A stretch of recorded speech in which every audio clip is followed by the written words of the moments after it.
What is up, everybody? It's Quick Jaw here, back with another video. Today, let's do some more Mandalorian.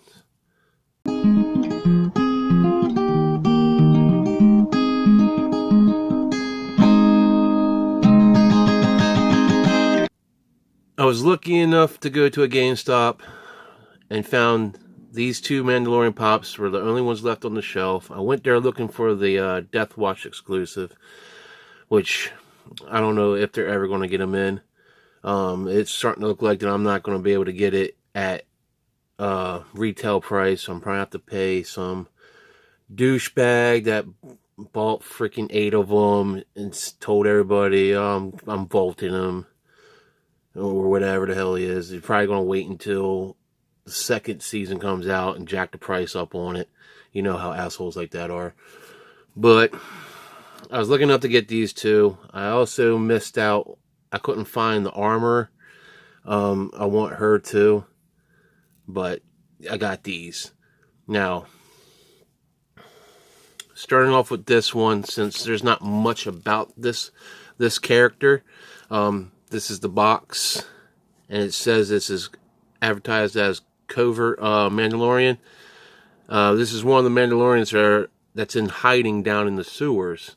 We later on find out that they actually call themselves a tribe. Like, it's just called the Tribe. I could not see this particular character in the show. I watched, like, I think it was chapter 3 a bunch of times and could not make out any of the other Mandalorians but the heavy trooper. It comes in with these cards. Both of them come with the typical Mandalorian symbol. Supposedly this is the Mythosaur skull. Some say it's a bantha, but most likely it's the Mythosaur. Here's the box art we have here. This side. Here's the back. Now, this is a pretty cool figure. I think his body's more like a girlish stature, I want to say. I don't think it's a female, though, because usually the females have a different kind of breastplate. Usually, you know, for their breasts. But he's got his, looks like the, what do you call them, the E-33 blaster, kind of like what Boba Fett uses a lot. Does not have his jetpack on. It might be underneath the cloak here. I'm not sure. The helmet looks pretty cool. You got your rangefinder on the top here, / antenna. And also his T-visor is a little bit different than any normal T-visors. It kind of reminds me of, I think, Sabine Wren's T-visor helmet. Yeah, that's the Covert Mandalorian. I think it's just something they added at Funko or Star Wars or whatever, added in there to get some more money. Really don't see this guy on the screen at all, and I really don't know any more information. I don't even know. I couldn't even find it, any credits of who played the character. But we do got some information about the heavy infantry Mandalorian. Here he is, all his glory.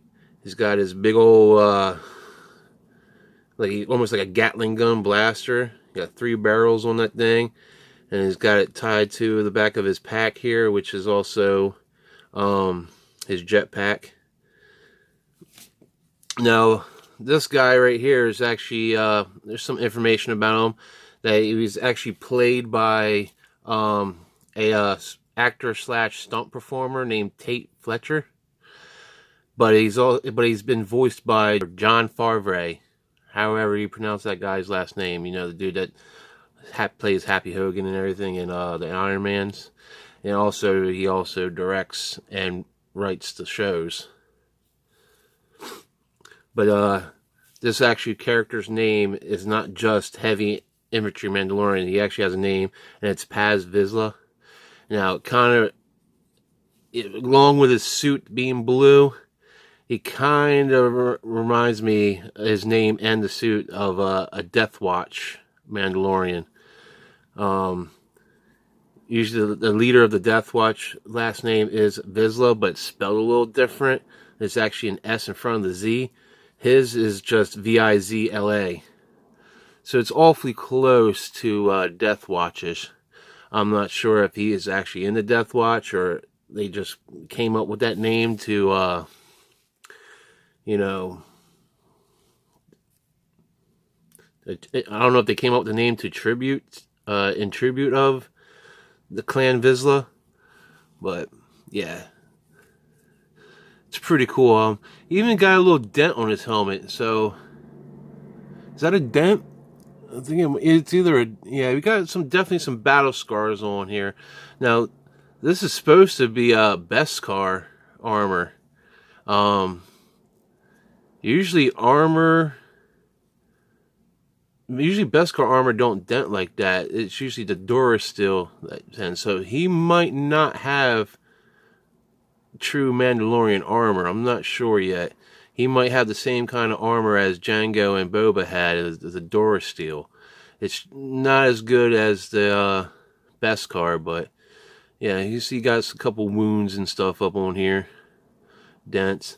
And he's got a little bit thicker, I don't know if there's a rangefinder here, or it's just an antenna. And you know, this side's got some weird stuff to it. Yeah, this character actually was pretty cool. I liked at the end of chapter 3 when all the Mandalorians came to rescue of Din Djarin. They come flying in on their jetpacks, just annihilating the rest of the bounty hunters.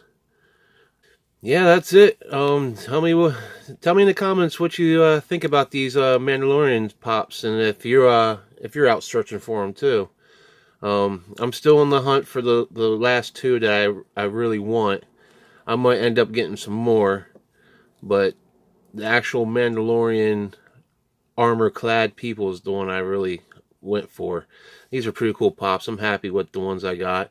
And yeah, till next time. See you later. This is the way.